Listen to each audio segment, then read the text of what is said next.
భీమా అనే అలియాస్ వచ్చి whistle blower అయ్యాడు. చాలా పెద్ద ఉదంతం జరుగుతుంది. ఇక్కడ ఉత్పాతం జరిగింది ధర్మస్థల పుణ్యక్షేత్రంలో. అమ్మాయిలు 100 మంది అమ్మాయిలు మానభంగానికి గురైపోయి వాళ్ళు చంపబడ్డారు అని చెప్పి వార్త. అసలు అక్కడ ఏమవుతుంది? అక్కడ నిజంగానే 300 మంది అమ్మాయిలు మానభంగానికి గురై చంపేయబడ్డారు. పారిశుద్ధ కార్మికుడు చెప్పిందంతా నిజమే. ఆ శవాలని గుట్టలు గుట్టలు ఇక్కడ లభించాయి. ఎక్కడ చూసినా మొత్తం పుర్రెలే. అంటే వాళ్ళు ఇలా నిజం జరిగింది అని చెప్పమన్నారా, లేదంటే ఇదంతా స్టోరీ అని చెప్పమన్నారా? మనం నిజమను చెప్పొద్దు, అబద్ధం చెప్పకూడదు. అతను ఇలా అంటున్నాడు, నాతో చెప్పమన్నారు. నేను ఎవరిని చంపలేదు, లాస్ట్ కి నాకు పుర్రే ఇచ్చారు, నువ్వు ఇలా మాట్లాడు అని అన్నారు. వాళ్ళు ఏం చెప్పారో నేను చేశాను అని చెప్పి. ఈ కేసు స్టార్ట్ అవ్వకముందే ఈ ధర్మకర్తలు రియాక్ట్ అయ్యి ఉంటే ఇప్పుడు వరకు వచ్చేది కాదు. ఆ ధర్మకర్త ఎవరు అనేది మనం మాట్లాడకూడదు, ఎందుకంటే ఇప్పుడు ఇది నిరూపణ కాలేదు. ఆయన చేయలేదు అని చెప్పడం కూడా తప్పే. ఇప్పుడు మనం జరగనప్పుడు ఇప్పుడు మీరు సొసైటీని చూడండి. ఇవాళకి కూడా ఏమంటున్నారు, ఈయన యూటర్న్ తీసుకుని భీమా అనేటాన్ని విజిల్ బ్లోవర్ బయటకు వచ్చినా కూడా లేదు అక్కడ జరిగాయి, అక్కడ శవాలు పూడ్చిపెట్టారని చెప్పి వితండవాదం నడుస్తూనే ఉంది. సో అక్కడ అనన్య వాళ్ళ మదర్ కూడా సిఐడిలో వర్క్ చేశారు అనడం కూడా ఫేక్. లెటర్ రాసిన తర్వాత జరిగిన సంఘటనలు, దీనికి ఏ డిపార్ట్మెంట్ టేకప్ చేసింది, ఎవరు దీని వెనకాల ఉన్నారనే దాని మీద విచారణ మొదలవుతుంది. అప్పుడు ఎవరున్నారు దీని వెనకాల అనేది ఆబ్వియస్ గా బయటకు వస్తుంది. ఈ ధర్మస్థల కేసు వల్ల మన టూరిస్ట్ వచ్చే పీపుల్కి ఏమైనా ఎఫెక్ట్ ఉండబోతుంది? అది లైట్ గా ఎఫెక్ట్ అయినందుకే సిటీ వార్తను బయట పెట్టి మళ్ళీ అక్కడ ఉన్న పరిస్థితుల్ని మళ్ళీ నార్మల్ చేసే ప్రయత్నంలోనే. మీ అంచనాలకి ప్రకారంగా ఇంకా మించి ఇదంతా అబద్ధము అని, సో ఇప్పుడు భీమాని ఏం చేస్తారనుకుంటున్నారు సార్? ఇప్పుడు ఆయన ఎవరైతే నన్ను వెనుకుండి నడిపించారో అని అన్నారో వాళ్ళందరినీ కూడా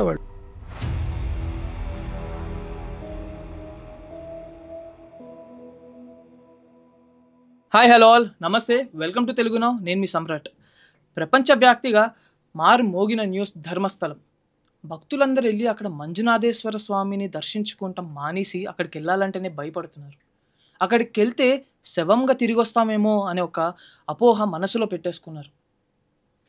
ఎన్నో సంవత్సరాల క్రితం 1995లో స్టార్ట్ అయిన ఈ న్యూస్ 2025లోకి ఇంకా ఒక కొనికి కూడా రాలేదు.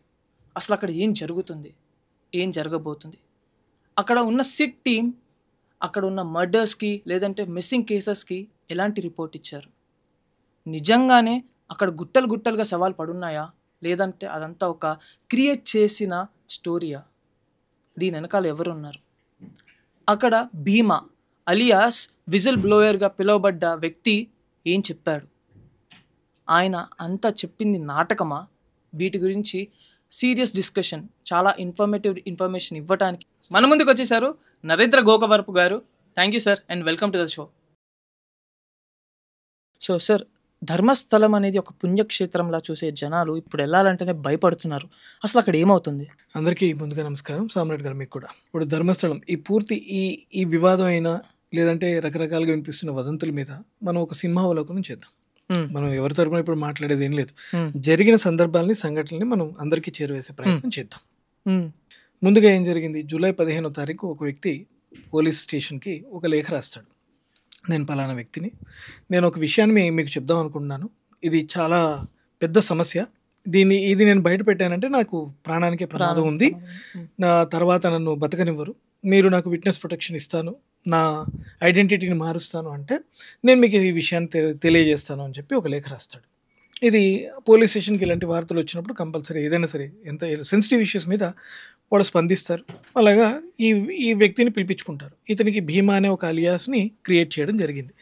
ఈ భీమా అనే వ్యక్తి తర్వాత ఏం చేశాడు, ఆ లేఖ రాసిన తర్వాత వీళ్ళని అప్రోచ్ అయిన తర్వాత, నేను ధర్మస్థలంలో ఈ ఊర్లో దాదాపు ఒక 300 మంది అమ్మాయిల్ని చంపి శవాల్ని పూడ్చిపెట్టాను, దీని వెనక పలానా వాళ్ళు ఉన్నారు, పలానా సంస్థ అధినేత ఉన్నారు, ఇది నేను బయట పెట్టాను అంటే నాకు ప్రాణాపాయం ఉంది, ఇప్పుడు వాళ్ళు నన్ను బ్రతకనివ్వరు, మీరు నాకు న్యాయం చేయాలి అని చెప్పి మొదటగా మాట చెప్తాడు. సో ఇలాంటి ఒక ఇంత పెద్ద కాన్స్పిరసీ, అది 300 మంది అమ్మాయిల్ని చంపేసి పూడ్చిపెట్టడం అనేది చాలా పెద్ద కాన్స్పిరసీ. పోలీసులు కూడా సెన్సిటివ్గానే ఆలోచిస్తారు. వాళ్ళ తర్వాత దీనికి సంబంధించి పూర్తి వివరాలని వెల్లడించమని ఆయన కోరితే, ఇలాగా ఈ ఏజ్ ఫ్యాక్టర్లో ఇలాంటి పలానా ఏజ్ ఫ్యాక్టర్లో అమ్మాయిలంతా కూడా నాకు వివరాలు తెలిపేవాళ్ళు. రోజు ఇన్ఫర్మేషన్ శాఖని డిపార్ట్మెంట్ నుంచి ఆ సంస్థకు సంబంధించిన ఇన్ఫర్మేషన్ సెంటర్ నుంచి ఒక వ్యక్తి ఫోన్ చేసేవాడు. రోజు సాయంత్రం లేదంటే ఆ పలానా ఆ సందర్భం జరిగినప్పుడు పలానా చోట ఒక అమ్మాయి శవం ఉంది, లేదంటే అమ్మాయి పడుంది, పూడ్చి చేసిరా అని చెప్తారు. నేను వెళ్ళి వాటిని నేను పూడ్చి వచ్చేవాడిని అని చెప్పి ఈయన చెప్తాడు. సో దీనికి సంబంధించి మొదట ఇది జూలై 15th జరిగింది. ఇవాళ మనం ఆగస్టు 20th ఉన్నాము. అంటే దాదాపు 45 రోజుల ప్రక్రియ ఇది. జూలై 15th తర్వాత నుంచి పెద్దగా ఈ వార్తలు ఎక్కడ రాలేదు. కొన్ని సంస్థలు ఎప్పుడైతే పోలీస్ స్టేషన్లో ఇలాగ ఎఫ్ఐఆర్ అవుతుంది, ఇలాంటివి జరుగుతున్నాయి, భీమా అనే అలియాస్ వచ్చి విజిల్ బ్లోవర్ అయ్యాడు, చాలా పెద్ద ఉదంతం జరుగుతుంది, ఇక్కడ జరిగింది, ఉత్పాతం జరిగింది ధర్మస్థల పుణ్యక్షేత్రంలో, అమ్మాయిలు 100 మంది అమ్మాయిలు మానభంగానికి గురైపోయి వాళ్ళు చంపబడ్డారు అని చెప్పి వార్త. మెల్లిగా 1-2 సంస్థలు వచ్చి దాని గురించి బయటపెట్టే ప్రయత్నం చేస్తాయి. తర్వాత ఇది దావానలంలాగా వెళ్ళి దేశం అంతా ప్రచారమైంది. దేశం నలుమూలల నుంచి, అందులోనూ మన దక్షిణ భారతం నుంచి, అన్ని రాష్ట్రాల నుంచి ధర్మస్థలానికి మీడియా వాళ్ళు వెళ్ళారు. ఈ దుమారాన్ని, ఈ వదంతుల్ని పూర్తి స్థాయిలో ప్రపంచానికి తెలియజేశారు. మనం వీళ్ళు కూడా ఏమనకూడదు, ఎందుకంటే ఇప్పుడు ఒకవేళ ఇది మనం పూర్వపరాలు మాట్లాడకూడదు, ఇది జరిగిందా జరగలేదా అనేది మనం ఏం మాట్లాడద్దు. ఇలాంటి ఒక వార్త వచ్చింది, ఆ వార్తని పూర్తి స్థాయిలో వాళ్ళు కూడా వినియోగించుకుని వాళ్ళ ద్వారా అందరికీ తెలియజేయాలనే ప్రయత్నం చేస్తారు. కాబట్టి కొన్ని 100 మంది ధర్మస్థలానికి వెళ్ళి ఇలా జరిగిందట. కొంతమంది అత్యుత్సాహంతో ఏం చేశారు, అక్కడ నిజంగానే 300 మంది అమ్మాయిలు మానభంగానికి గురయ్యి చంపేయబడ్డారు. పారిశుద్ధ కార్మికుడు చెప్పిందంతా నిజమే. ఆ శవాలని గుట్టలు ఇక్కడ లభించాయి, ఎక్కడ చూసినా మొత్తం పుర్రెలే, తవ్వితే శవాల గుట్టలు అయిపోయినాయి అని చెప్పి వార్తలు చెప్పేటప్పటికి యావత్ దేశం భయభ్రాంతులకు గురైంది. కర్ణాటకలో కన్నడిగులకి ధర్మస్థలం అనేది అతిపెద్ద పుణ్యక్షేత్రం. ఒకటి, ప్రతి ఇంటికి ఆయన ఇంటి దేవుడు కర్ణాటకలో. దాదాపు 80-85% ప్రతి ఇంటికి దేవుడు మంజునాథ. అలాంటి మంజునాథ స్వామి అభాగ్యుల్ని ఇక్కడ చంపడానికి ఎలా అవకాశం ఇచ్చాడు? ఇంకా దేవుడు అంటే ఇది రక్షణ ఏముంది, దేవుడు అంటే నమ్మకం ఏముంది అనే ఒక అభిప్రాయానికి జనాలు వెళ్ళిపోయారు. అవునండి, ముందు ఇది జరిగిందనమాట. వాళ్ళు ఇలా గుట్టలు శవాలు వచ్చేసిన, ఏ వీడియో తీసినా, యూట్యూబ్ ఓపెన్ చేసినా, ఫేస్బుక్ ఓపెన్ చేసినా, ఇన్స్టాగ్రామ్ ఓపెన్ చేసినా మీకు ఎముకలతో కూడిన ఫోటోలతో ధర్మస్థలలో ఎముకలు కనిపించే, ధర్మస్థలలో అన్ని ఇవి కనిపించాయని చూసేటప్పటికి జనాలు కూడా చాలా భయంకరమైన పరిస్థితికి వెళ్ళిపోయారు. నమ్మాలా వద్దా, నిజంగా ఏంటిదంతా చాలా వరకు నమ్మారు కూడా. ఇప్పటికీ కూడా ఈ రోజు కూడా అక్కడ ఇది జరిగింది అనే ఆలోచనలోనే వాళ్ళ భ్రమానందమనో ఆలోచనతో వాళ్ళు వ్యవహరిస్తున్నారు. ఈ భీమా ఇలా చెప్పిన తర్వాత, ఈ వార్త అన్ని రాష్ట్రాలకు చేరుకున్న తర్వాత దీని గురించి ఒక సిట్ గవర్నమెంట్కి ప్రెషర్ పడి కర్ణాటక ప్రభుత్వానికి ఒక సిట్ని ఏర్పాటు చేస్తారు. సిట్ని ఏర్పాటు చేసిన తర్వాత సిట్ వాళ్ళు మళ్ళీ భీమాని పిలిపించుకుంటారు. భీమాని పిలిపించుకుని ఏం జరిగింది చెప్పు అని అంటే మళ్ళీ ఆయన అదే చెప్తాడు. నేను ఈ 300 మంది అమ్మాయిల్ని, 300 పైచులకు అమ్మాయిలు నేను చంపి పూడ్చిపెట్టాను, నాకు పలానా వాళ్ళు చెప్పేవాళ్ళు, అందుకే నేను ఇదంతా చేశాను అని చెప్పి ఆయన చెప్పి, ఎందుకు ఇప్పుడు వచ్చి చెప్పావు, మరి 10 ఏళ్ళు అయింది, 1995 నుంచి 2014 వరకు ఇది జరిగింది అని అన్నాడు ఆయన. అప్పుడు ఏ ప్రభుత్వం ఉందా లేదా ఇప్పుడే ప్రభుత్వం ఉందా, దిస్ ఇస్ అన్సర్టైన్, దాని గురించి మాట్లాడుకోండి. మరి ఇప్పుడు వచ్చి ఎందుకు చెప్తున్నావు అని అడిగితే, నాకు ఆ పాప భీతి ఎక్కువైపోయింది, నేను ఆ జాబ్ మానేసి 10 ఏళ్ళు అయిపోయింది, నేను ఇది చేసిన తర్వాత 10 ఏళ్ళ నుంచి ఉద్యోగంలో లేను, నాకు ఆ అమ్మాయిలు ఆత్మల రూపంలో వచ్చి నాతో నన్ను వేధిస్తున్నారు, వాళ్ళకి జరగాల్సిన సంస్కారాలు జరగలేదు, వయసు రీతి జరగాల్సిన సంస్కారాలు జరగలేదు, అందుకనే వాళ్ళందరూ ఆత్మల రూపంలో వచ్చి నాకు నిద్ర కూడా పోనీయకుండా చేస్తున్నారు, నాకు దీని సమస్య ఎక్కువైపోయింది, నాకు పాప భీతి ఎక్కువైంది, అందుకే నేను ఇప్పుడు వచ్చి బయట మాట్లాడుతున్నాను అని చెప్పి ఆయన సిట్ వాళ్ళకి వివరాలని చెప్తాడు. ఎక్కడెక్కడ ఏమేం చేసావని చెప్పి పూర్తి వివరాలు సేకరించిన తర్వాత ఆయన మొదట 13 ప్రాంతాల్లో నేను ఇక్కడ పూడ్చిపెట్టానని చెప్పి ఫస్ట్ మొదట 13 ప్రాంతాల గురించి చెప్తాడు. జియో ట్యాగింగ్ చేస్తారు అధికారులు.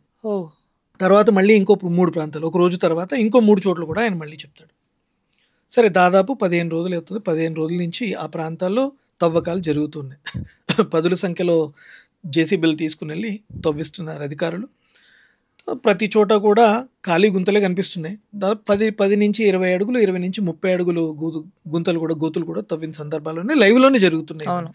దాదాపు 40 నుంచి 50 కోట్ల ప్రజాధనాన్ని ప్రభుత్వం మళ్ళీ వెచ్చించి ఈ తవ్వకాల కార్యక్రమాలు చేసి 100 మంది అధికారులను అన్ని చోట్ల కేటాయించి, సో ఇది ఒక యాక్టివిటీ, అంటే ఫుల్ స్కేల్ యాక్టివిటీ లాగా చేస్తున్నారు. ఎందుకంటే రాష్ట్రం పరుగు పోయే పరిస్థితి, పుణ్యక్షేత్రం పరుగు పోయే పరిస్థితి ఇది. 4,30,00,000 కన్నడిగులు అక్కడ కర్ణాటకలో ఉండేవాళ్ళు, ఇంకొక 50 లక్షలు ప్రపంచవ్యాప్తంగా ఉండేవాళ్ళు. కన్నడ ప్రజలు శివభక్తులు, శైవులు ఉంటారు ప్రపంచవ్యాప్తంగా, దేశవ్యాప్తంగా ఉండే శైవులు. వీళ్ళందరూ కూడా ఇది ఒక పెద్ద ఆత్మాభిమానం. ఇప్పుడు ఈ స్వాభిమానంతో కూడుకున్నది, వాళ్ళ నమ్మకాలతో కూడుకున్న ఒక ఈ వదంతుల్ని వాళ్ళు ఇది నిజం కాకూడదు అనే కోరుకుంటారే తప్ప వాళ్ళందరూ కూడా ఇలాంటి జరిగి ఉండాలని ఎవరు అను. సో దీనివల్ల ఏమైంది, ఆ ప్రెషర్ ఎక్కువైన తర్వాత ఈ తవ్వకాలు పెరిగే కొద్దీ, నడిచే కొద్దీ మొదటి రోజు రెండో రోజు ఒక ఐదు చోట్ల తవ్వకాలు చేస్తారు. మూడో రోజు నాలుగో రోజు ఇంకో 5 గుంతల్లో తవ్వుతారు. తర్వాత ఎక్కడ కూడా ఏమీ దొరకలేదు. దొరికిన సందర్భాలు ఒక 2 ఉన్నాయి. అవి కూడా ఎక్కడో ఆ నంబర్ ఆఫ్ డిగ్స్ మనం చెప్పలేము, అది ఏ ప్రాంతంలో గొయ్యితో వచ్చినాయో కాదు. కానీ ఒక చోట ఒక 2 వ్యక్తులకు సంబంధించి ఎముకలు దొరికితే అందులో ఒకటి మగవాడిది అని తెలుస్తుంది. ఇంకో ఎవరిదో అనేది దాని మీద చర్చ జరుగుతుంది. దాని గురించి రిపోర్ట్ రావాలి. ఇంకో చోట ఏమైంది, ఒక పాన్ కార్డు, ఒక చున్నీ, ఇంకొక ఆధార్ కార్డు ఏదో దొరికి ఆధార్ కార్డు పాన్ కార్డుతో చున్నీ దొరికింది అని అన్నారు. ఇదిగో ఈ అమ్మాయి పాన్ కార్డు దొరికింది, ఈ అమ్మాయి చనిపోయింది ఇక్కడ అని మళ్ళీ బాగా పుకారు లేపారు. తీరా ఎంక్వైరీ చేస్తే అమ్మాయి బ్రతికే ఉండే, ఆ అమ్మాయి అక్కడ పోగొట్టుకున్నా అని చెప్పింది. సో అక్కడితో అది క్లోజ్ అయిపోయింది. ఆ వివాదం, ఆ అమ్మాయి బ్రతికే ఉంది, ఆ వివాదానికి ముగింపు వచ్చేసింది. పొద్దున్న మొదలైన వివాదం రాత్రికి ఆగిపోయింది. సో 13వ ప్రాంతంలోకి వచ్చేటప్పటికి ఇది ముఖ్యమైన ప్రాంతం. ఇది ఈ ప్లేస్, ఇక్కడ నేను ఐడెంటిఫై చేసిన ఈ జాగా మాత్రం చాలా ముఖ్యమైనది. ఇందులో 70 వరకు శవాలు నేను పూడ్చిపెట్టాను అని చెప్పి భీమా చెప్తాడు. సో ఆ 2 రోజులు మొత్తం యావత్ కర్ణాటక గవర్నమెంట్లు అన్నీ కూడా యంత్రాంగం, అక్కడ అసెంబ్లీ కూడా నడుస్తుంది. యంత్రాంగం అంతా కూడా అప్రమత్తం అవుతుంది. చాలామంది అక్కడ లోకలైట్స్ కూడా వస్తారు. లోకలైట్స్ కూడా ఎందుకు వచ్చారు, ఆ 10 రోజులు మొదట దుమారం మొత్తం ధర్మస్థలం వార్తల్లో వచ్చేటప్పటికి జనాలు విసిగిపోయారు. ఆ లోకలైట్స్ విసిగిపోయారు. ఎముకలు కనిపించకపోయినా మీరు వచ్చి ఇక్కడ ఎముకలు గుట్టలుగా ఉన్నాయని చెప్పి ఎందుకు ఇలా ప్రచారాలు చేస్తున్నారు, వాళ్ళ మీద దాడి చేసిన సందర్భాలు కూడా ఉన్నాయి. పోలీస్ స్టేషన్కి వెళ్ళి ఇలాంటి వాటిని కట్టడి చేయండి, ఇలాంటి క్షేత్రం పరుగు పోతుందని చెప్పి పోలీసులు మళ్ళీ దాడి చేసిన వాళ్ళు కూడా ఆశ్రయించారు. అదొక సందర్భం జరిగింది. ఊరి ముఖ్యస్తులందరూ వెళ్ళారు, అధికారులు ఉన్నారు, జేసీబీలు ఉన్నాయి, అన్నీ ఉన్నాయి. ఆ 13 ప్లేస్ మీద అంత పెద్ద ఇంటెన్సిటీ క్రియేట్ అయింది. చాలా హై హీట్ ఇంటెన్సిటీ క్రియేట్ అయింది అనుకోవచ్చు. 70 అమ్మాయిలు ఎముకలు దొరుకుతాయి ఇక్కడ అని దాదాపు 25 అడుగులు 30 అడుగులు తవ్వారు.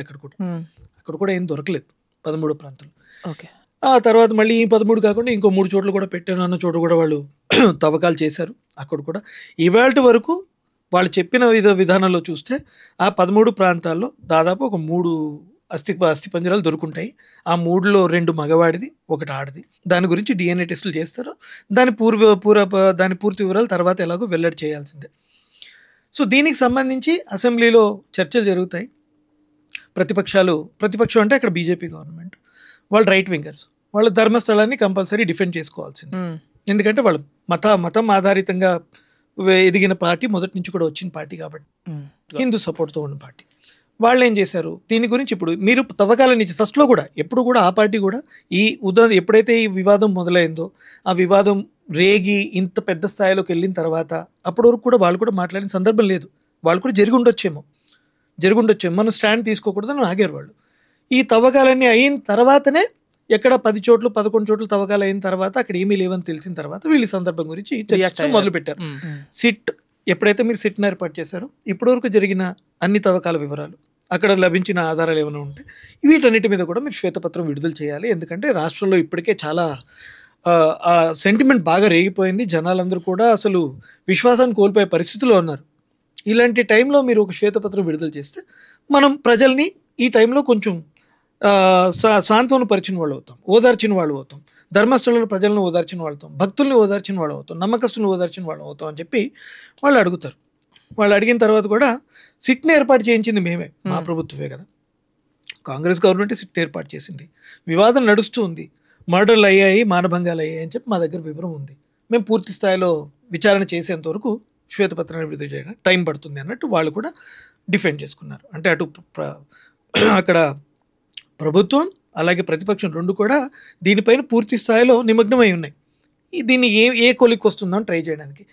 ఈలోపు ఈ ఒక ధర్మస్థలం వివాదాన్ని బీజేపీ పార్టీ స్వలాభాల కోసం బాగా ఇంకా కాన్స్పిరసీ చేస్తుంది. అక్కడ ఉధృతం చేయాలని ప్రయత్నం చేస్తుంది. ఇది కాన్స్పిరసీ మాత్రమే అని ఒక మాట అన్నాడు ఆయన. కాన్స్పిరసీ ఏంటంటే లేని చోట ఏదో క్రియేట్ చేయడానికి ప్రయత్నం చేస్తారు అనే ఒక భావనతో ఆయన స్టేట్మెంట్ ఒకటి వచ్చింది. దానివల్ల ఏమైంది, ఇంకా ప్రభుత్వం కూడా ఇండైరెక్ట్గా చెప్పేసినట్టే అక్కడ ఏమీ దొరకలేదు, ఎలాంటి శవాలు లేవు అని చెప్పి వాళ్ళు కూడా అనుకోవడం జరిగింది. దీంతో నిన్న 18వ తారీఖు సిట్లో విచారణలో అన్ని తవ్వకాలన్నీ పూర్తి అయిపోయిన తర్వాత సిట్ వాళ్ళు ఇదే భీమాని మళ్ళీ అడుగుతారు. ఏమైంది, ఏం దొరకలేదు. మధ్యలో కూడా అడిగిన సందర్భాలు ఉంటాయి.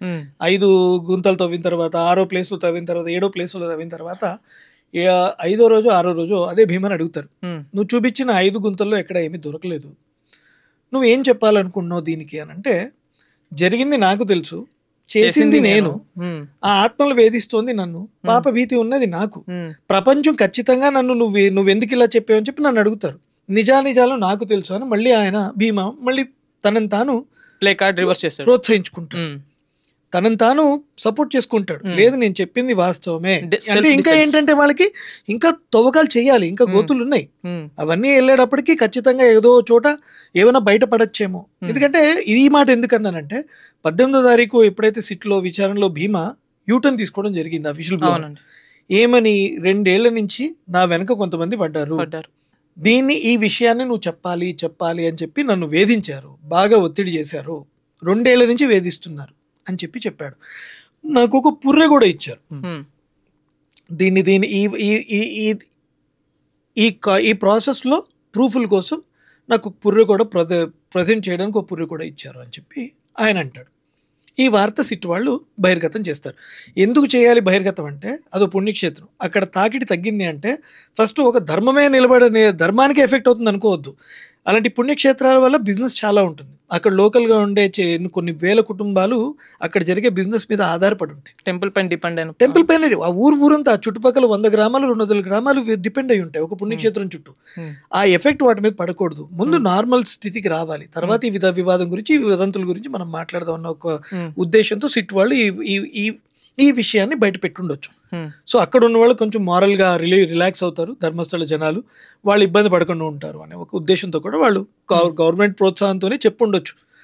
సో ఇది బయటకు వచ్చిన వెంటనే ప్రజల్లో భిన్నాభిప్రాయాలు మళ్ళీ, అంటే ఇతన్ని ఇది చేశారు అంటే భీమాని వీళ్ళు ప్రెజర్ పెట్టి యూటర్న్ తీసుకునేలా చేశారు.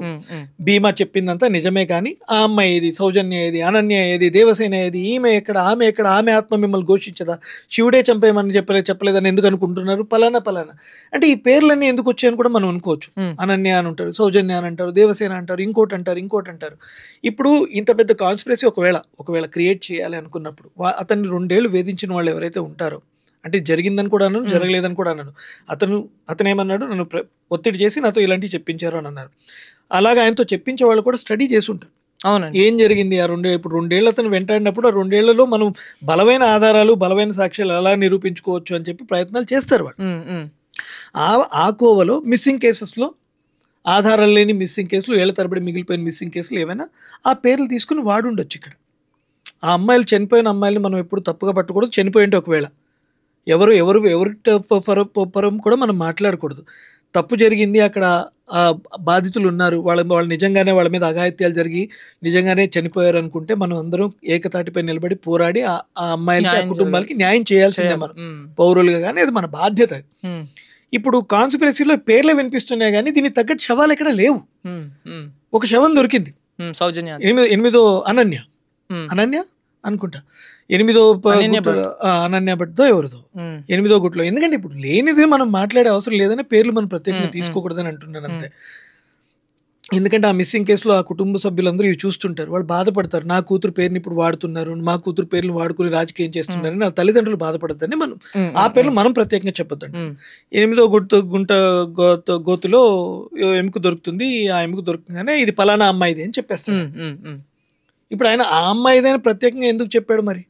ఆయన ట్యూన్ చేశారు, ఎంతమంది అమ్మాయిల పేర్లు మీరు చెప్పాలని ఒక 10 మంది అమ్మాయిలు, 300 మంది అమ్మాయిల పేర్లు బ్రెయిన్ పాలిష్ చేసి లైక్ ఒక 4. ఇప్పుడు మీరు 10 మంది కలిసి ఒక వ్యక్తిని దొంగ అని అన్నారంటే 11 కూడా ఆటోమేటిక్గా దొంగ అవునంటారు.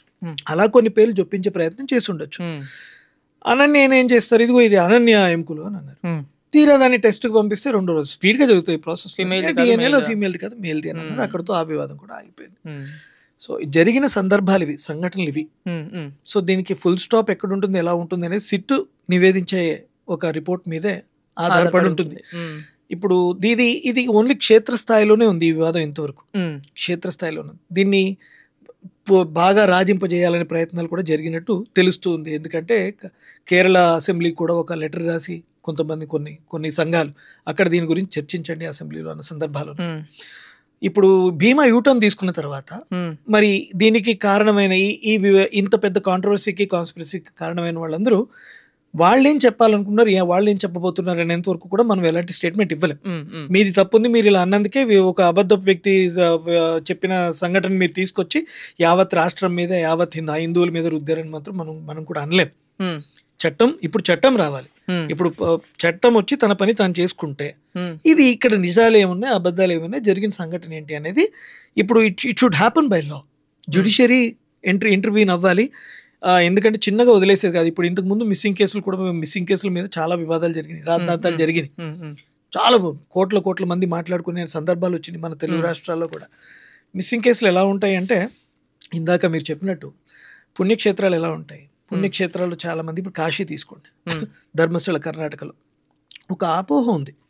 అది వాళ్ళు జనాలు ఏంటంటే మానసికంగా దౌర్బల్యం అయి ఉండొచ్చు, లేదంటే జీవితంలో విసిగిపోయి ఉండొచ్చు, నేను కాశీకి వెళ్ళి చనిపోతాను అక్కడ నాకు మోక్షం వస్తుంది అని ఒక ఓల్డ్ ఏజ్ పీపుల్ కూడా చాలా మంది ఉంటారు.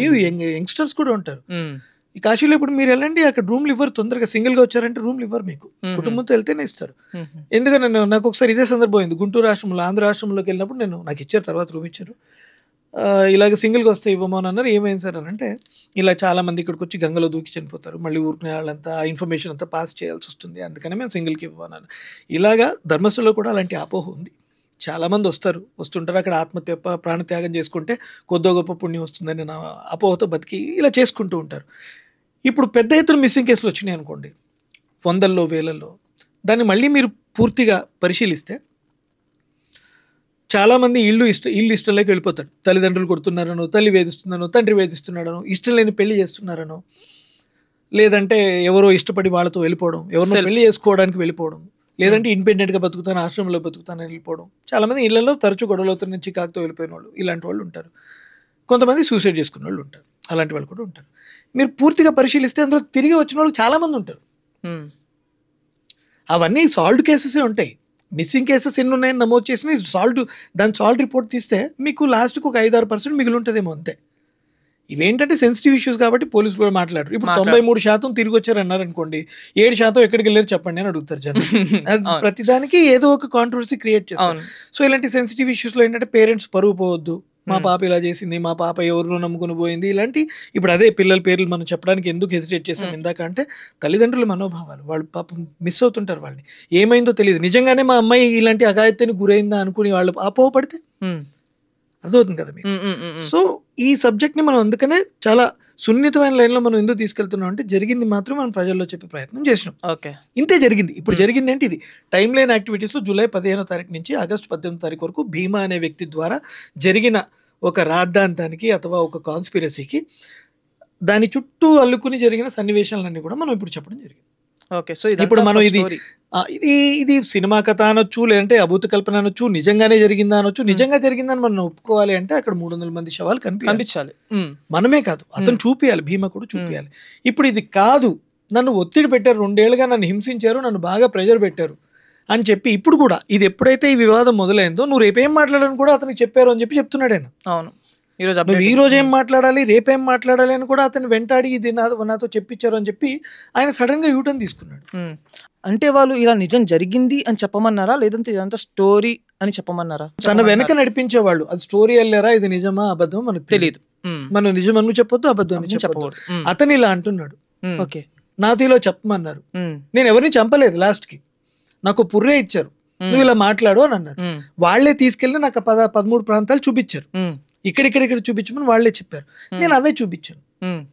వాళ్ళు ఏం చెప్పారో నేను చేశాను అని చెప్పి సింపుల్ గా భీమా అలియాస్ అనామకుడు, అపరిచితుడు లేదా పారిశుద్ధ కార్మికుడు సింపుల్ గా ఇప్పుడు చెప్పి ఆయన బయటకు వచ్చేస్తున్నాడు. ఐ మీన్ ఈ మొత్తం ఈ కేసు బయట రారు, ఇంకా అది చాలా తీవ్రంగా వెళ్తుంది. నెక్స్ట్ ఇంకా తీవ్రంగా ఉంటాయి పరిణామాలు. ఎందుకంటే ఒక దక్షిణ భారతం మొత్తం కదిలింది, డిస్టర్బ్ అయిపోయింది మొత్తం. మీరు ఇంకొకటి, ఇంత పెద్ద వివాదం జరిగినప్పుడు 300 మందిని పూడ్చిపెట్టారు మానభంగం చేసి అన్నప్పుడు కేవలం కర్ణాటక అసెంబ్లీలో మాత్రమే దీని గురించి చర్చ జరిగింది. కానీ కేరళ దానికి లెటర్ రాశారు. వాళ్ళు చర్చించమని లెటర్ రాశారు, అక్కడ ఏం చర్చ చేయలేదు. పార్లమెంట్ సమావేశాలు జరుగుతున్న సందర్భం ఇది. దాదాపు 20 రోజులుగా పార్లమెంట్ సమావేశాలు జరుగుతున్నాయి. ప్రతిపక్షాలు కానీ ఇండియా కూటమి అన్నది, ఎందుకంటే అక్కడ ఉన్న గవర్నమెంట్ కాంగ్రెస్, వాళ్ళు సిట్ వేసి వాళ్ళు చేసే ప్రయత్నాలు వాళ్ళు చేస్తున్నారు. నిజానిజాలు బయటపెట్టడానికి ఆ ప్రభుత్వం ప్రయత్నం చేస్తుంది. ఇంత పెద్ద విషయాన్ని పార్లమెంట్లో ఎందుకు చర్చించలేకపోతున్నారు? కారణం ఏమి ఉండొచ్చు? 2, ఎంత చిన్న అఘాయిత్యం లేదా సంఘటన జరిగితే అక్కడ ఇక్కడ బీఆర్ఎస్ ఉంది, బీజేపీ ఉంది, లేదంటే కాంగ్రెస్ ఉంది అనుకుందాం. ఇప్పుడు కాంగ్రెస్ ఉంది తెలంగాణలో. ఇక్కడ ప్రతిపక్షాలు ఏవి? BJP, BRS. చిన్న సంఘటన జరిగితే ఈ 2 పార్టీలు వచ్చి ఇక్కడ దాని గురించి రియాక్ట్ అవుతారు, పెద్ద ఎత్తున రియాక్ట్ అవుతారు. కర్ణాటకలో బీజేపీ ఉంది, జేడీఎస్ ఉంది, ఇంకొకటి ఉంది, వాళ్ళు కూడా చేస్తారు.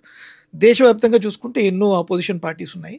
ఇది ధర్మం కోసం వచ్చిన సంఘటన, ధర్మం మీద జరిగిన ఒక సంఘటన. అంటే బీజేపీ మీద ఎలుగెత్తి ప్రశ్నించే అవకాశం అన్ని పార్టీలకు ఉన్నట్టే ఈ దేశంలో. ఎవరు కూడా క్షేత్రస్థాయిలో జరుగుతున్న సందర్భమే కానీ ఎక్కడ కూడా నేషనల్ లెవెల్లో వెళ్ళట్లేదు. అంటే వెళ్ళట్లేదంటే ఏంటి? వాళ్ళ దగ్గర ఖచ్చితమైన ఇన్ఫర్మేషన్ లేదు. ఖచ్చితమైన ఇన్ఫర్మేషన్ నుండి ఒక 10 శవాలు ఎక్కడైనా దొరుకుంటే ఈ పార్టీకి అది వేరుంటుండే. ఆయన చూపించిన 13 ప్రాంతాల్లో శవాలు రాలేదు. అక్కడికి ఈ వివిధ పార్టీల పెద్దలు ఎవరు కూడా ఇప్పటివరకు ధర్మస్థలానికి వెళ్ళి అక్కడ ధర్నా చేసిన సందర్భం కూడా మనం చూడలేదు. సో ఇప్పుడు మనం ఏమనుకోవాలి? మరి అదే కాంగ్రెస్ పార్టీ మీద ప్రెషర్ పెట్టొచ్చు కదా. వేరేది ఇప్పుడు దేశంలో ఉండే ఆపోజిషన్ అదర్ ఆపోజిషన్ పార్టీలు ఉంటాయి, ఎన్డీఏ అలయన్స్ పార్టీలు ఉంటాయి కదా, వాళ్ళు ధర్మస్థలం దాకా కూడా వెళ్ళలేదు. మరి వెళ్ళలేదు. అవును. ఇప్పుడు అలా వెళ్ళినప్పుడు ఏమవుతుంది? విశ్లేషకులు కానీ, మత పెద్దలు కానీ, లేదంటే కవులు, రచయితలు, పెద్దలు, ఈ సమాజం కోసం మాట్లాడే వాళ్ళందరూ కూడా ముందుకు రావాలి, నిజానిజాలు చెప్పాలి. వాళ్ళందరూ ఇది జరిగింది, సో మీరు దీని గురించి ఇంత ఆపోహపడకండి, ఇంత భయపడకండి. జరిగిన సందర్భంతో టైంకి కాలానుగుణంగా అన్ని బయటకు వస్తాయి. ఇప్పుడు కాకపోతే రేపైనా సంవత్సరం తర్వాత నిజానిజాలు బయటకు వస్తాయి. ప్రస్తుతం ఉన్న పరిస్థితుల్లో అందరి మనస్థితిని మనం అర్థం చేసుకుని ఈ నిజాలను చెప్పి జరిగింది ఇంతే, దీని గురించి మీరు ఎంతకు మించి భయపడే అవసరం లేదు. అక్కడ 300 శవాలు అయితే లేవు. ఇక ముందుకెళ్తుందేమో, ఇంకో 30 జాగాలు చూపిస్తారేమో, తర్వాత చూద్దాం. చేయాలి అనుకుని నడిపించాలి అనుకున్న వాళ్ళు ఇంకెన్నేళ్ళైనా నడిపిస్తారు. ప్రస్తుతానికి ఇది రేగింది ఒకటి. ఎప్పుడైనా కొత్త కాంట్రవర్సీ వచ్చింది అనుకోండి, సమాజం మొత్తం దాని మీద పడిపోతుంది. ప్రో అండ్ కాన్ లో వెళ్ళిపోతారు. ఒక నాణ్యానికి 2 వైపులా ఉన్నట్టు అలాగే ముందుకు వెళ్ళిపోతారు పరిగెట్టుకుంటూ. ఓకే, ఇప్పుడు ఇది అదే జరిగింది. అంటే సార్, ఈ కేసు స్టార్ట్ అవ్వకముందే ఈ ధర్మకర్తలు రియాక్ట్ అయ్యి ఉంటే ఇప్పటి వరకు వచ్చేది కాదు అని జనాలు అంటున్నారు. దానిపైన మీ అభిప్రాయం ఏంటి? మనం ఆ విషయం కూడా మాట్లాడదు. ఆ ధర్మకర్త ఎవరు అనేది మనం మాట్లాడకూడదు, ఎందుకంటే ఇప్పుడు ఇది నిరూపణ కాలేదు. మనం ఆ పేరు పదం వాడినా కూడా మనం వారి ఒక అభియోగాన్ని మోపిన వాళ్ళు అవుతాం. ఆయన చేయలేదు అని చెప్పడం కూడా తప్పే. ఇప్పుడు మనం జరగనప్పుడు ఇప్పుడు మీరు సొసైటీని చూడండి. ఇవాళకి కూడా ఏమంటున్నారు, ఈయన యూటర్న్ తీసుకుని భీమా అనేటాన్ని విజిల్ బ్లోవర్ బయటకు వచ్చినా కూడా లేదు, అక్కడ జరిగాయి, అక్కడ శవాలు పూడ్చిపెట్టారని చెప్పి వితండవాదం నడుస్తూనే ఉంది. అవును, అసలు మీరు అది అబద్ధం రుజువు చేయండి అని అంటారు. ఇప్పుడు జరగని చోట మీరు ఎలా రుజువు చేస్తారు? అసలు సంఘటనే జరగనప్పుడు అది జరగలేదని నువ్వు నిరూపించావు అంటే దానికి ఏం శక్తులు సరిపోతాయి నిరూపించడానికి జరగలేదని? అండ్ ఇంకోటి, అనన్య భట్ కేసు కూడా ఫేక్ అని ప్రూవ్ చేశారు సిట్ టీం వాళ్ళు. ఈ సందర్భంలో జరిగిన ఈ సందర్భంలో ఈ వివాదంలో జరిగిన సంఘటనలు, వచ్చిన పేర్లు అన్ని కూడా ఇప్పటి వరకు అన్ని ఫేక్ అని తెలిపి. సో అక్కడ అనన్య వాళ్ళ మదర్ కూడా సిఐడిలో వర్క్ చేశారు అనడం కూడా ఫేక్. ఇప్పుడు సిట్ విచారణలో అందరూ వస్తారు. అదే ఇప్పుడు సిట్ విచారణలో అందరూ వస్తారు. ఇప్పుడు ఎలా ఉంటుంది నెక్స్ట్ నేను చెప్తాను ఏం జరగచ్చు. లెటర్ రాసిన తర్వాత జరిగిన సంఘటనలు, దీనికి ఏ డిపార్ట్మెంట్ టేకప్ చేసింది, ఎవరు దీని వెనకాల ఉన్నారనే దాని మీద విచారణ మొదలవుతుంది. ఓకే, అప్పుడు ఎవరున్నారు దీని వెనకాల అనేది ఆబ్వియస్గా బయటకు వస్తుంది. చాలా మంది ఇప్పుడు ఇంకో కోణం కూడా మాట్లాడదాం. ఇది వచ్చిన అంటే ఇది సమాజంలో జరిగిన చర్చ, సొసైటీ గురించి, కర్ణాటకలో కూడా జరిగిన చర్చ. ధర్మస్థల సంస్థ ఏదైతే ఉందో ఇండిపెండెంట్ బాడీ, అది ఎన్జిఓ. ఆలయ ధర్మకర్త గారు కూడా చాలా పేరు ప్రఖ్యాతులు గలవాళ్ళు. ఆయన ఫోటోలు అన్ని దాదాపు 80% వీళ్ళలో ఉంటాయి. అంత గొప్పగా ఆయన దేవుడు మంజునాథ స్వామికి సమానంగా చూసుకుంటారు. ఆయన కొన్ని వేల విద్యార్థులకి, కొన్ని లక్షల కుటుంబాలకి ఉపాధి కల్పించే ఒక ఇది కూడా వ్యవస్థను కూడా ఏర్పాటు యోగా ఇన్స్టిట్యూట్స్ కూడా పెట్టారు. చాలా ఉంటాయి, విద్యా వ్యవస్థలు ఉన్నాయి. తర్వాత ఇప్పుడు ఆ ధర్మస్థలలో జరిగే మర్చెండైజింగ్ వ్యాపారాలకు కూడా ఊతమిచ్చేది కూడా వీళ్ళే. ఇప్పుడు చుట్టుపక్కల దాదాపు 100 కిలోమీటర్ల వరకు రాష్ట్ర వ్యాప్తంగా అన్నదాన కార్యక్రమాలు ఉన్నాయి, విద్యా వ్యవస్థ, బోధన కార్యక్రమాలు ఉన్నాయి, ధర్మం కోసం పనిచేస్తున్న వ్యవస్థ, ఇండిపెండెంట్ బాడీ అది. ఒక సందర్భంలో ఆ మాట కూడా వినిపించింది, అది మనం ఈ జరుగుతున్న చర్చల్లో, ఆ దేవాలయాన్ని దేవాదాయ శాఖకు అటాచ్ చేయాలి అనే ఒక ప్రెజర్ కూడా ఉంది. అందుకోసం వాళ్ళు ఏదో బెదిరించే ప్రయత్నం చేశారు. దానివల్ల ఈ వివాదం కాస్త కొంచెం బాగా ఎక్కువ వెళ్ళిపోయింది అనేది అది కూడా ఒక మాట వినిపించిన మాట, అపోహ. సో మనం అన్ని కోణాలు చూసుకుంటే everybody is fighting for their truth. Let truth prevail. సత్యమేవ జయతే అంటాం మనం. ఇప్పుడు మనం ఎవరు కూడా ఈ విషయంలో ఇది జరిగింది ఇది జరగలేదు అనడానికి, ఇప్పుడు జరగలేదని ఎవరు చెప్పాలి? సిట్రోలు చెప్పాలి. అవునండి, జరిగింది అనే భీమా అభియోగం చేశాడు, ప్రభుత్వం తన పని చేసుకుంటూ పోతుంది. అసెంబ్లీలో కూడా ఇది జరిగింది అని చెప్పి ప్రభుత్వం అధికారులు చెప్పారు, హోమ్ మినిస్టర్ కూడా మాట్లాడిన సందర్భం ఉంది. మేము అది నిరూపణ అయితే సిట్ విచారణలో మేము ఆధారాలు బయట పెడతామని చెప్పి వాళ్ళు చెప్తున్నారు. ప్రస్తుతానికి విచారణ జరుగుతుంది. భీమా అనే ఆయన 2 రోజుల క్రితం యూటర్న్ తీసుకున్నాడు. సో ఇప్పుడు వరకు జూలై 15 నుంచి ఆగస్టు 15 వరకు జరిగిన పరిణామాలు మనం చర్చించాం. ఆగస్టు 18 తర్వాత నుంచి ఏం జరుగుతుంది అనేది సిట్ నుంచి వచ్చే వార్తలు అయి ఉండొచ్చు, లేదా దీని పూర్వపరాలు ఏవైతే అయి ఉండొచ్చు. వాళ్ళు చెప్పండి, మనం కూడా ఏమి ఒక కొలిక్కి రాలేం. ఇప్పుడు మనం ఒకటి చెప్పగలం, ఇతను ముందు ఒక అభియోగం వేశాడు, అది అబద్ధం అని చెప్పాడు. దీన్ని జనాలు నమ్మాలి ఫస్ట్. అవునండి, జనాలు ఎవరైతే బాగా సెంటిమెంటల్గా ఎమోషనల్గా బ్రేక్ డౌన్ అయి ఉన్నారో వాళ్ళందరూ ఈ విషయాన్ని తెలుసుకుని ముందు వీళ్ళు దీని నుంచి బయటికి రావాలి. దేవుణ్ణి ధర్మాన్ని ఒక్కసారిగా అందరూ కూడా ఒక భీతికి గురైపోయారు. అంత పెద్ద పుణ్యక్షేత్రంలో ఇంత అఘాయత్యం జరిగితే శివుడు ఏం చేస్తున్నాడు అనే మాట వెళ్ళిపోయింది. అవునండి, అవునండి. అలాంటి వాళ్ళందరూ కూడా ఇప్పుడు అది విన్నారు, అది నమ్మారు. ఇప్పుడు ఇతను చెప్పాడు, ఇది కూడా నమ్మండి, బయటికి రండి. సో ముందు బయటికి రండి. అయితే సార్, ఇప్పుడు ఈ కేసు వల్ల టెంపుల్కి ఎలాంటి ఎఫెక్ట్ ఉంటుంది? ఇది ఇప్పుడు సిట్టు ఎందుకైతే సిట్టు 2 రోజుల క్రితం జరిగిన ఈ విషయాన్ని బయట పెట్టింది అంటే, ఆయన యూటర్న్ తీసుకున్నాడు భీమా అనేది విషయాన్ని చెప్పడం కూడా కారణం అదే. ఇక్కడ ఏం జరగలేదు, ఒత్తిడి వల్ల నేను చేస్తున్నానని ఎందుకు చెప్పుంటారు? అక్కడ మారల్స్ దెబ్బతిన్నాయి, భక్తుల మనోభావాలు దెబ్బతిన్నాయి. ఒక కోలికి వస్తే గానీ మేము ధర్మస్థలంకి వెళ్ళొద్దు అన్న నిర్ణయించుకున్న వాళ్ళు ఉంటారు. ఇంకొకటి ఎంత సెంటిమెంట్ విషయం అంటే, దేవుడి మీద కోపం వస్తే మతాలు కూడా మారిపోయే తరం చాలా మంది ఉన్నారు. మనోళ్ళు మానసిక దౌర్బల్యం ఉన్నోళ్ళు హిందువులు. ఇలాంటివన్నీ జరిగే ప్రమాదం ఉంటుంది. అంటే మతం మారడం అనేది ఐచ్ఛికం, వాళ్ళ సెల్ఫ్ ఇంట్రెస్ట్, మనం ఏం చెప్పదు. అలాంటి సందర్భం, అలాంటి అవకాశాలు, ఇలాంటి అన్వాంటెడ్ అంటే అన్నెసెసరీ వివాదాల వల్ల జరగకూడదు. దీని వెనక ఏం శక్తులు ఉన్నాయో ఖచ్చితంగా బయటకు వస్తాయి. వాళ్ళు ఎవరున్నారు, రైట్ వింగర్సే ఉన్నారో లెఫ్ట్ వింగర్సే ఉన్నారో మనం ఏం చెప్పాలి. అదే అంటున్నారు, దీని వెనకాల ఎవరైనా ఉండొచ్చు. రైట్ వింగర్స్ అనేది అంటే ధర్మం కోసం పోరాడేవాళ్ళు కాబట్టి ఖచ్చితంగా వాళ్ళు ఇలాంటి వాళ్ళు చేయరు.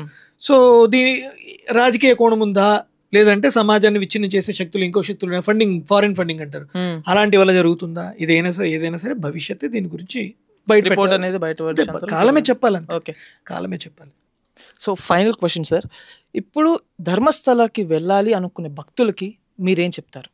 ఖచ్చితంగా వెళ్ళండి. అదే అనేది, ఇప్పుడు ప్రూవ్ అయింది కదా, ఆధారాలు అయితే దొరకలేదు, సాక్షులందరూ కూడా యూటర్న్ తీసుకుంటున్నారు. ఇది ఒక మండల కాలంలో జరిగిన ఒక అతి యూజువల్లీ మనం అంటాం కదా, ఒక చీప్ పబ్లిసిటీ ట్రిక్ అనుకోవచ్చు, లేదంటే ఒక అతిపెద్ద కాంట్రవర్సీ అయి ఉండొచ్చు. దీన్ని ప్రజల్లోకి చొప్పించే ప్రయత్నం చేశారు. ఆ ప్రాంతం మీద జనాల్లో ఒక భిన్నాభిప్రాయం, లేదంటే ఒక చెడు అభిప్రాయం కలగాలి అనే ప్రయత్నం అయితే జరిగింది అని అనిపిస్తుంది నాకు. ఎప్పుడైతే చెప్పిన వాడే నేను ఇది అబద్ధం అని చెప్పిన తర్వాత ప్రజలు దాన్ని స్వాగతించినప్పుడు ఇది కూడా స్వాగతించాలి. దేవుడిని నమ్మండి ప్రశాంతంగా, ధర్మమే కావాలి, ధర్మం నిలుస్తుంది ఎప్పటికైనా. మనం ఎన్నో పురాణాలు చదివాం, ఎన్నో కథలు చదివాం, హిందువులందరూ కూడా పుణ్యక్షేత్రాలలో హిందువులందరికీ మన చరిత్ర తెలుసు, ఇతిహాసాలు తెలుసు. ఇలాంటి వార్తలు ఎన్నో ఇంతకు ముందు వచ్చాయి. ఇది కూడా నిలబడదు, మహా అయితే ఇంకొక 4 రోజులు వార్త ఏమో ఇది మళ్ళీ తిరిగి వెనక్కి అంతా నార్మల్ అయిపోతుంది. మన క్షేత్రాన్ని మనం కాపాడుకోవాలి. నేను అడిగేది ఏంటంటే, మన ధర్మాన్ని మనం కాపాడుకోవాలి, ధర్మం కోసం నిలబడాలి. హిందువులు ఎవరు కూడా ఎప్పుడు తప్పులు చేయరు, పాప భీతితో ఉంటారు. మెజారిటీ ఆఫ్ హిందూస్ ఎప్పుడు పాప భీతితో ఉంటారు. నేను ఈ తప్పు చేస్తే, ఈ దొంగతనం చేస్తే, నేను ఇలా పొట్ట కొడితే 99% ఉంటారు. నేను ఇలా పొట్ట కొడితే నాకు ఆ పాపం నాకు వస్తుంది, నా పిల్లలు, నా కుటుంబం ఎఫెక్ట్ అవుతుంది అని పాప భీతితో, భయంతో బతికే హిందువులు. సో 1% ఉంటారు ఎక్కడైనా సరే, ఏ ధర్మంలో అయినా 1% ఉండేవాళ్ళు రాడికల్స్ అంటారు. వాళ్ళ వల్ల ఇలాంటివన్నీ తరచూ జరుగుతుంటే మిగతా వాళ్ళందరూ కూడా అబాస్పాలు అవుతూ ఉంటారు. మనం ఒకరికి చెప్పక్కర్లేదు, ఒక్కసారిగా దేవుని తలుచుకుని ఒక 3 ముక్కలు ఓం నమః శివాయ అనుకుంటే దేవుడే అన్ని మానసికంగా అందరినీ ఆ ధైర్యాన్ని మళ్ళీ నింపేస్తాడు. ఓకే, ఇది మళ్ళీ రొటీన్ అయిపోతుంది. ఈ ధర్మస్థల కేసు వల్ల మన టూరిస్ట్ వచ్చే పీపుల్కి ఏమైనా ఎఫెక్ట్ ఉండబోతుందా? టూరిజం లైట్గా ఎఫెక్ట్ అయిందని చెప్పాలి. అది లైట్గా ఎఫెక్ట్ అయినందుకే సిటీ వార్తను బయట పెట్టి మళ్ళీ అక్కడ ఉన్న పరిస్థితుల్ని మళ్ళీ నార్మల్ చేసే ప్రయత్నంలోనే భీమా యూటర్న్ తీసుకున్న విషయాన్ని బయట పెట్టారు. ఓకే, సో మీకు మళ్ళీ టూరిజం మెల్లిమెల్లిగా ఇంకోటి వాతావరణం కూడా అనుకూలించట్లేదు వాస్తవానికి. అవునండి, టూరిజం అవునండి. ఎఫెక్ట్ పూర్తిగా అయ్యిందని కూడా అనొద్దు. ఉమ్, భయంకరమైన వరదలు, వర్షాకాలం, వాతావరణం అనుకూలించట్లేదు. ఉమ్, ఆ హొరనాడు ప్రాంతంతో కూడా అడవి ప్రాంతం, మీకు అక్కడ కొండ చర్యలు ఊరి పడిపోతుంది, చెట్లు పడిపోతుంటే రోడ్ల మీద. ఉమ్, ఆ ప్రాంతంలో అందరికీ తెలిసిందే దక్షిణ కన్నడలో. సో అది జస్ట్ నార్మల్ సీజనల్ డిక్రీజ్ ఏమైనా ఉండొచ్చేమో టూరిజంలో. మళ్ళీ అది పుంజుకుంటుంది. నెక్స్ట్ వింటర్ వచ్చేటప్పుడు మళ్ళీ స్టార్ట్ అయిపోతుంది. మీ అంచనాలకి ప్రకారంగా ఇంకా మించి ఇదంతా అబద్ధము అని చెప్పేశారు, ఆల్మోస్ట్ చెప్పారు సిట్ టీమ్. సో ఇప్పుడు భీమాని ఏం చేస్తారు అనుకుంటున్నారు సార్? పూర్తి స్థాయిలో ఇంట్రోగేషన్ నడుస్తుంది దీని మీద. ఇప్పుడు ఆయన ఎవరైతే నన్ను వెనుకుండి నడిపించారో అని అన్నారో వాళ్ళందరినీ కూడా వీళ్ళు కస్టడీలోకి తీసుకుంటారు. పేర్లు చెప్పారా? వాళ్ళు ఎవరు పేర్లు చెప్పలేదు. ఆయన ఇన్ఫర్మేషన్ సెంటర్లో నాకు ఎవరో చెప్తేనే వెళ్ళి పూడ్చేవాడిని అని చెప్పాడు. వాళ్ళ పేర్లే చెప్పలేదు, వీళ్ళ పేర్లు సో మనం ఈ భీమా అనే వ్యక్తి ఒక మానసిక రోగి అనుకోవాలి ఫస్ట్. వాస్తవానికి is completely definitely mentally retarded person. లేదంటే ట్రైన్ చేసిన వ్యక్తి అని కూడా అనుకోవచ్చు కదా. అంతే మరి. ఇంకా మనం మానసిక రోగి అని గుర్తించడం బెటర్ ఆయన్ని. 13 ప్రాంతాలు 16 ప్రాంతాలు తవ్వకాలు అయిపోయిన తర్వాత నన్ను ఎవరో ఒత్తిడి చేశారు, అందుకే ఇవన్నీ చెప్పానంటే 50 కోట్ల ప్రజాధనం అండి. ఎంత పని వేస్ట్, గవర్నమెంట్కి ఎంత నష్టం, ప్రజలు ఎంత భయభీతి కలిగారు. ఇప్పుడు సింపుల్గా వచ్చి నన్ను ఎవరో చెప్పారు, పూర్రి ఇచ్చారు అని చెప్పి అంత సింపుల్గా తప్పించుకునే ప్రయత్నం చేస్తే వాడిని మనం ఏమనాలి? ఖచ్చితంగా అయితే ఇది అబద్ధం, ఖచ్చితంగా అబద్ధమే. ఎందుకంటే ఆయన పేర్కొన్న సందర్భాలు, సంఘటనలు పూర్వాపరాలు అన్నీ చెక్ చేసి ఆధారాలతో సహా బయటకు తవ్వితే ఏమీ దొరకలేదు. ఇది మాత్రం వాస్తవమే కదా. అవునండి, దీన్నే మనం నమ్ముతాం. నెక్స్ట్ ఎలా వెళ్ళాలనేది చట్టం చూసుకుంటుంది. అక్కడున్న దాదాపు 4,30,00,000 కన్నడిగులు, వాళ్ళందరూ కూడా న్యాయం చేయాలి. అందరూ కూడా చాలా భీతితో ఉన్నారు, బాధతో ఉన్నారు వాళ్ళు. అదేదో అంటారు కదా మనం, ఆ లక్తి హే ఉనుకో అని అంటారు. అంత కడుపు మంటతో ఉన్నారు, తగిలిపోయి ఉన్నారు. సో న్యాయం చేయాలి, ఉన్న ప్రభుత్వం దానికి ఇప్పుడు న్యాయం చేయాలి. సో అందరూ దీని మీద కట్టుబడి ఉండాలి. ఇది అన్యాయం, ఇది జరిగింది మాత్రం అన్యాయమే. సమాజం మీద జరిగిన దాడిగా మనం పరిగణించి అదే సమాజాన్ని రిపేర్ చేసే కార్యక్రమంలో మనం ఉండాలి. అందరూ బాగుండాలని మనం కోరుకోవాలి. సర్వేజన సుఖినో భవంతు అని హిందుత్వం అందుకే చెప్పేది. సత్యమేవ జయతే సర్వేజన సుఖినో భవంతు. నిజాలు బయటికి రావాలి, దీని గురించి పూర్తి స్థాయిలో విచారణ జరగాలి, నిజాలు బయటికి రావాలి, నిందితులందరూ కూడా శిక్ష పడాలి. అది ఈ సమాజం చూడాలి, అది త్వరగా జరగాలి. ఇది మాత్రం మనం కోరుకుంటున్నాం. నిందితులు పేర్లు బయటకు వచ్చినట్టు త్వరగా శిక్ష కూడా పొందగలుగుతారు? లేదండి, సిట్లో వాళ్ళు ఓన్లీ నన్ను కొంతమంది బలవంతం పెట్టారన్నట్టు ఇప్పుడు వచ్చింది. ఇంకా ఈ విచారణ కొనసాగుతుంది. కొనసాగిన తర్వాత మనం భక్తులు మళ్ళీ దేవుడి దగ్గరికి వెళ్ళొచ్చు అని వెళ్తారు. సో అనాదిగా నడుస్తుంది. Thank you sir, thank you for your valuable time. నిజంగా మాకు చాలా ఇన్ఫర్మేషన్ ఇచ్చారు. నా ద్వారా ఆయన చెప్పిస్తున్నారు అంతే, వచ్చి కూడా కాదు, అది నాకు దొరికిన ఒక అవకాశం అంతే. సో చూసారు కదండి, సత్యదేవ్ గారు కూడా నేను కృతజ్ఞతలు తెలుపుకున్నాను. ధన్యవాదాలు sir. Thank you so much. Thank you sir. All the best sir. So చూసారు కదండి, ధర్మస్థలకి వెళ్ళాలి అనుకున్న భక్తులు మంజునాథేశ్వర స్వామి అనుగ్రహంతో అక్కడికి వెళ్ళి ఆయనను చూసి రావచ్చు, భయపడాల్సిన అవసరం లేదు. ఇదంతా ఫేక్ అని ఆల్మోస్ట్ కొట్టివేయటం జరిగింది. సో మీలో కొంతమంది లేదంటే ఎంతమంది వెళ్ళాలనుకుంటున్నారో నిర్భయంగా వెళ్ళండి. అక్కడ సెక్యూరిటీ అండ్ స్టాఫ్ చాలా గట్టిగా ఉన్నారు. సో మీరే విన్నారు సార్ మాటల్లో ఎంత ఈ కేసు ఎలాగ మలుపు తిరిగి ఫేక్ అని కొట్టేయటం జరిగిందో. మరింత మందితో మాట్లాడుతూ మరింత న్యూస్ మీ ముందుకి చేరువేస్తాం. Until then signing out.